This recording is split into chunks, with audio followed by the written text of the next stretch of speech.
I now give the floor to the distinguished representative of Turkey to introduce an address by the head of state. Mr. President, Mr. Secretary General, Excellencies, it is a great honor for me to introduce my President, the President of the Republic of Turkey, His Excellency Recep Tayyip Erdoğan, who will deliver a pre-recorded statement.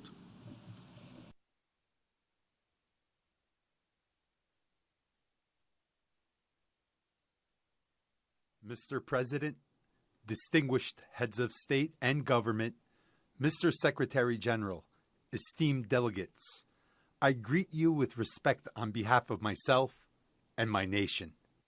I would like to thank Mr. Mohammed Bande for his successful work at the United Nations during this difficult period. I also wholeheartedly congratulate my former colleague, Ambassador Volkan Bozkır, who has taken over the presidency of the General Assembly.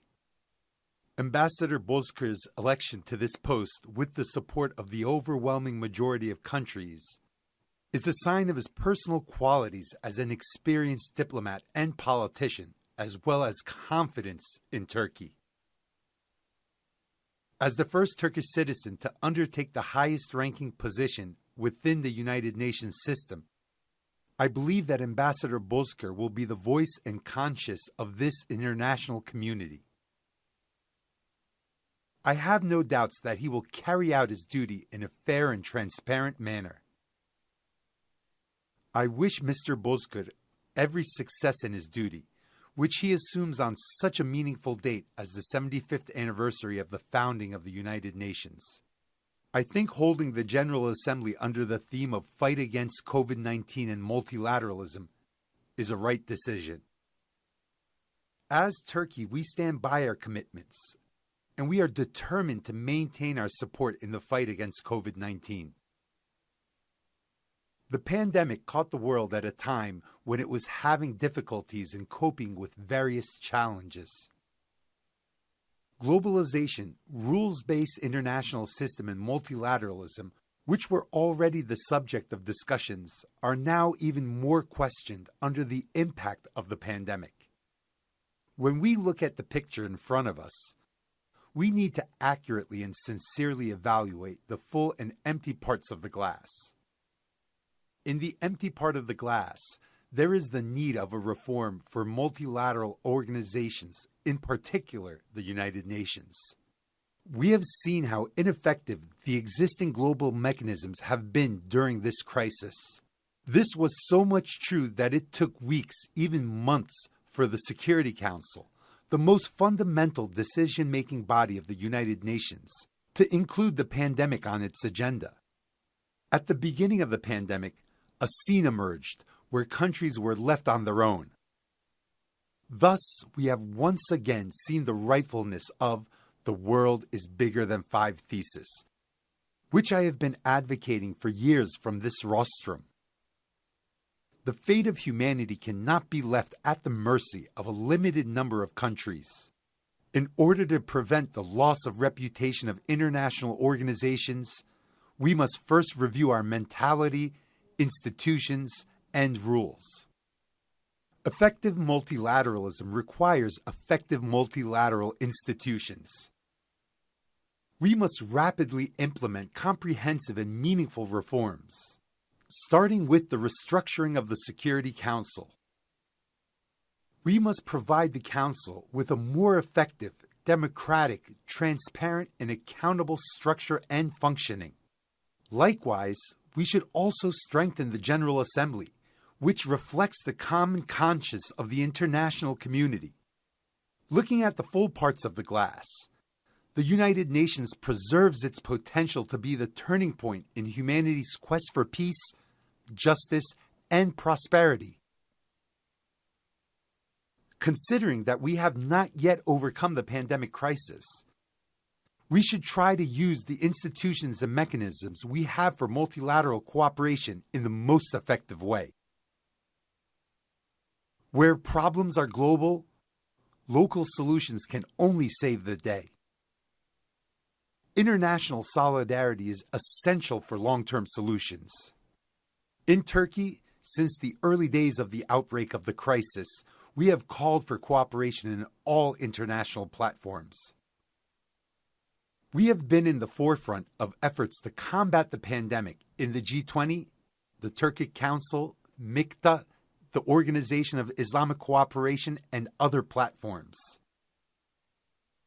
We reached out to 146 countries and 7 international organizations that requested medical equipment assistance with the understanding that a sure friend is known in unsure times. With the repatriation operations we carried out, we ensured the return of more than 100,000 of our citizens in 141 countries to their homes. With the same flights, we carried more than 5,500 foreigners from 67 countries to their homes. We did not do all these things with the intention of carrying out a coronavirus diplomacy. We did not expect and still do not hope for any compensation from anyone for our aid and repatriation efforts. Standing with the victims and the oppressed is in the veins of our nation and in the essence of our enterprising and humanitarian foreign policy. I once again call for the supply of medical equipment and drugs and vaccine development efforts not to be made an issue of competition. No matter which country they are produced in, vaccines to be made ready for use should be offered to the common benefit of humanity. Dear delegates, with the pandemic, we have once again experienced together how vital elements such as state capacity, effective governance, and resilience are. Behind Turkey's success story lies effective governance mechanisms that we have established with the presidential government system, a high capacity developed by our infrastructure investments in the area of health and qualified human resources. However, the pandemic adversely affected conflict dynamics around the world and increased vulnerabilities. We regret that the United Nations Secretary General's call for a global humanitarian ceasefire, which we also support, has not produced concrete results. As Turkey, we are looking for ways to eliminate threats to our country and humanity by taking any kind of initiative if required. The conflict in Syria, which entered its 10th year, continues to pose a threat to the security and stability of our region.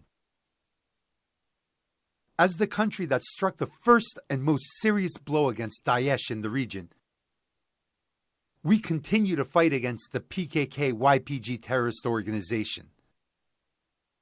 As the international community, we cannot find a permanent solution to the Syrian issue without adopting the same principled attitude and decisive stance against all terrorist organizations. This approach is also essential for ensuring safe and voluntary returns to Syria. The return of more than 411,000 Syrian brothers and sisters to the regions we liberated from terrorist organizations in Syria is the most clear indicator of this. Likewise, thanks to the regions we made secure, we succeeded in preventing that millions of Syrians living in different parts of the country, particularly Idlib, left their homeland. Turkey hosts approximately 4 million Syrians on its own territory for years by addressing all their needs. We also meet the needs of approximately the same number of Syrians on site in the regions that we kept under control, especially in areas close to our border. Ultimately, we are building tens of thousands of briquette houses in Idlib and elsewhere for our brothers and sisters. We carry out all these activities with our own means and with the support of our people, without a significant support from the international community or international organizations. It should be a priority for all of us to resolve the conflict in Syria on the basis of the roadmap endorsed in the United Nations Security Council Resolution 2254. To this end, the political process initiated under the auspices of the United Nations, which is also Syrian-owned and Syrian-led, should be brought to a successful conclusion. This is the only way that Syria can achieve a lasting peace, while preserving its territorial integrity and political unity. Until this goal is achieved, we are determined to prevent terrorist organizations that intend to pose a threat to our national security, as well as the political unity and territorial integrity of Syria. Today, countries like Turkey, which are hosting the highest number of refugees, save the dignity of all humanity through their sacrifices. However, some states, including some European countries, unfortunately violate the rights of refugees and asylum seekers. It's time for the United Nations to take a firm stand against these violations that corrode the Geneva Convention and the international human rights system. The attacks launched by the coup plotters in Libya last year to overthrow the legitimate government of national accord have brought only pain and destruction to this country. The international community couldn't ensure that neither the coup plotters nor their supporters have been made to account for the massacres, human rights violations, and especially for the mass graves in Tarhuna. Turkey has been the only country to give a concrete response and provide support to the call for help of the legitimate government of Libya. We believe that a permanent political solution in Libya can be established through an inclusive and comprehensive dialogue conducted by the Libyans. It is also under the responsibility of the international community to stop the bloodshed in Yemen, which has been continuing for more than 5 years, and stop the humanitarian crisis. History will not forgive those who covet Yemen's sovereignty, political unity, and territorial integrity with the intention of gaining influence in the region, and those who overlook the continued sufferings of the Yemenis. It is our sincere desire that Iraq does not turn into an area of conflict for external powers and reaches a position to produce stability and prosperity for our region. While we support our neighbor Iraq in every field, we would like to cooperate more closely, especially in the fight against terrorism. We expect a genuine cooperation from the international community and Iraq concerning the uprooting of the PKK terrorist organization, which has been nested in Iraq, just as it has been the case for Daesh. Clearing the region from terrorist organizations will contribute to the enlightenment of the future of Iraq, which hosts the most ancient geography of humanity. We are in favor of resolving the issues about Iran's nuclear program by taking into account international law through diplomacy and dialogue. I would like to reiterate our call for all parties to abide by their obligations under the Joint Comprehensive Plan of Action, which significantly contributes to regional and global security. The order of occupation and oppression in Palestine, which is the bleeding wound of humanity, continues to hurt our consciences. The dirty hand that reaches the privacy of Jerusalem, where the sacred places of the three great religions coexist, is constantly increasing its audacity. The Palestinian people have stood up against Israel's policies of oppression, violence, and intimidation for more than half a century. Upon rejection of the document of surrender, which was tried to be imposed on Palestine under the name of the Deal of the Century, Israel this time accelerated its attempts to have the inside track with the help of its collaborators. Turkey will not support any plan that the Palestinian people do not give consent to.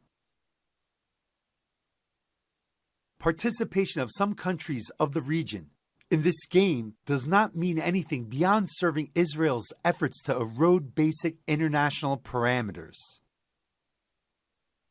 countries that have declared their intention to open embassies in Jerusalem, in violation of the United Nations resolutions and international law, only serve to make the conflict more complicated with their actions. The Palestinian conflict can only be resolved with the establishment of an independent, sovereign, and contiguous state of Palestine, based on the 1967 borders with East Jerusalem as its capital. Seeking solutions other than this are in vain, one-sided, and unjust. Armenia, who attacked the Azerbaijani territories in July, has once again proved that it is the biggest obstacle to lasting peace and stability in the South Caucasus. We are in favor of resolving the conflicts in the region as soon as possible, especially the Nagorno-Karabakh conflict, in line with the territorial integrity and sovereignty of Azerbaijan and Georgia, and resolutions of the United Nations and the OSCE. The Kashmir conflict, which is also key to the stability and peace of South Asia, is still a burning issue. Steps taken following the abolition of the special status of Jammu Kashmir further complicated the problem. We are in favor of solving this issue through dialogue, within the framework of the United Nations resolutions, and especially in line with the expectations of the people of Kashmir. Distinguished delegates, behind the tensions existing in the Eastern Mediterranean for a while, there are countries acting with the understanding of winner takes it all. The futile steps to exclude our country have no chance of success. We do not have designs on anyone else's right, remedy, and legitimate interests, neither in the Eastern Mediterranean nor in any other region. However, we cannot turn a blind eye on the violation of the rights of our country and the Turkish Cypriots and to the fact that our interests are being ignored. The reason for the problems existing in the region today is the one-sided steps taken by Greece and the Greek Cypriots since 2003 with maximalist demands. Turkey is a country that is compelled to shoulder the burden of any negative developments in the Eastern Mediterranean by itself. On the other hand, ignoring our country when it comes to natural resources in the region can be explained neither by wisdom and conscience nor by international law. Our priority is to settle disputes in a sincere dialogue, based on international law and on an equitable basis. However, I would like to clearly state that we will never tolerate any imposition, harassment, or attack in the opposite direction. I would like to repeat here our call for establishing dialogue and cooperation between coastal countries of the Eastern Mediterranean. For this purpose, we would like to propose the convening of a regional conference, including Turkish Cypriots, in which the rights and interests of all the countries of the region are considered. One of the reasons for the crisis in the region is the absence of a fair, comprehensive, and permanent solution to the Cyprus issue during the negotiations that have been continuing intermittently since 1968. The only obstacle to a solution is the uncompromising, unjust, and spoiled approach of the Greek Cypriot side. Ignoring international agreements, the Greek Cypriot side aims to make the Turkish Cypriots a minority in their homeland or even completely exclude them from the island. As a guarantor country, we have never left the Turkish Cypriot people alone in their rightful cause, and we will not leave them in the future. The solution to the Cyprus issue is possible only by accepting the fact that the Turkish Cypriot people are the co-owners of the island. We will support any solution that will permanently guarantee the security of the Turkish Cypriot people and their historical and political rights on the island. Distinguished delegates, This year marks the 75th anniversary of the atomic bombings of Hiroshima and Nagasaki. Disarmament is of vital importance for ensuring global peace and security.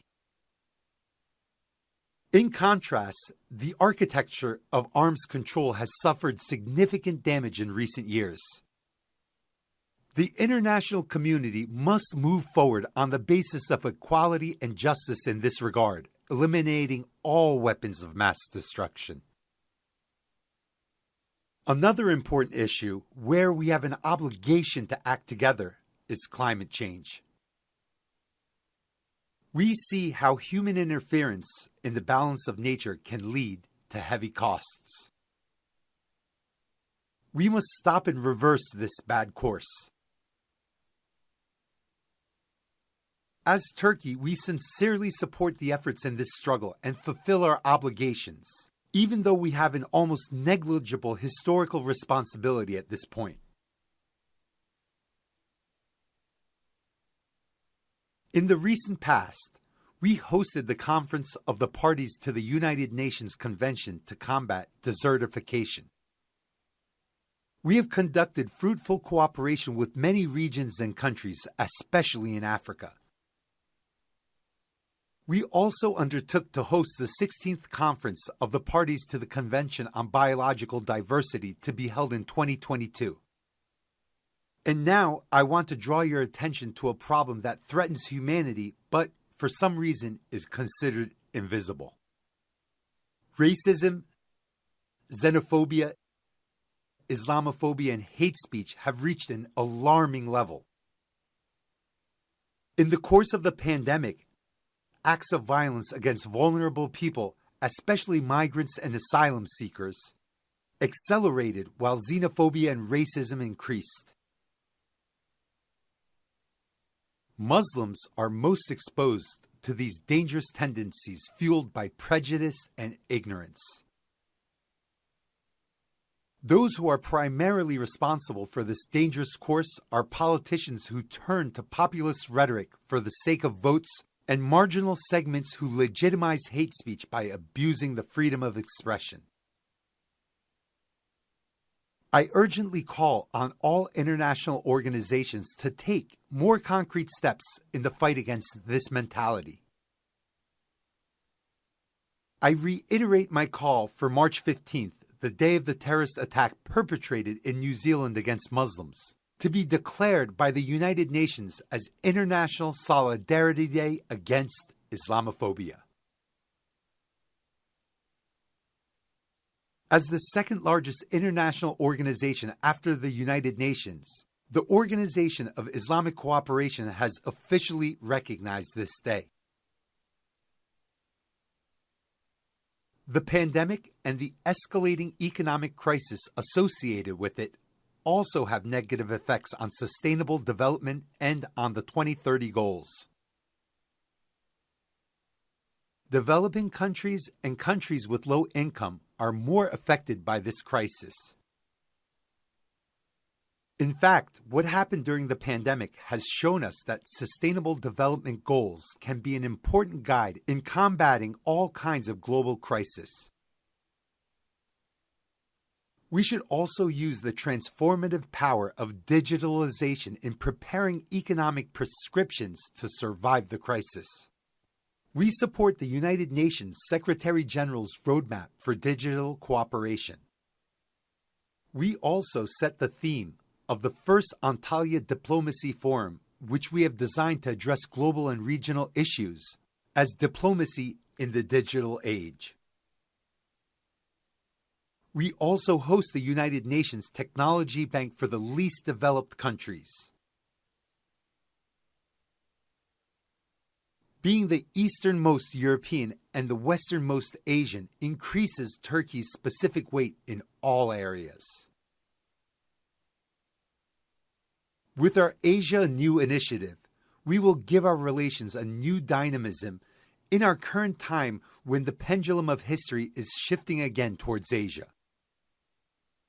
We have also gained significant momentum in our relations with Africa. with which we have humanitarian and historical ties connecting our close geographies. We plan to implement projects aimed at strengthening Africa's capacity at the third Turkey-African Union Partnership Summit that we intend to hold in Turkey next year. As I conclude my remarks, I would like to say that our strong support for multilateralism will continue during the sensitive period we are passing through.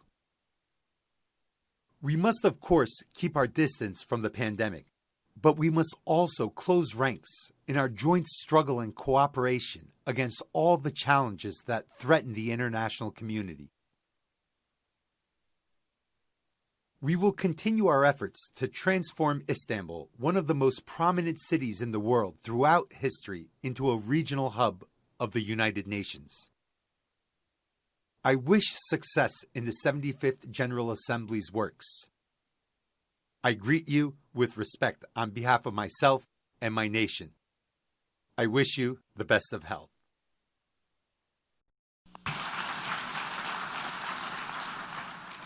On behalf of the General Assembly, I wish to thank the President of the Republic of Turkey for the statement just made. I now give the floor to the distinguished representative of China to introduce an address by the head of state.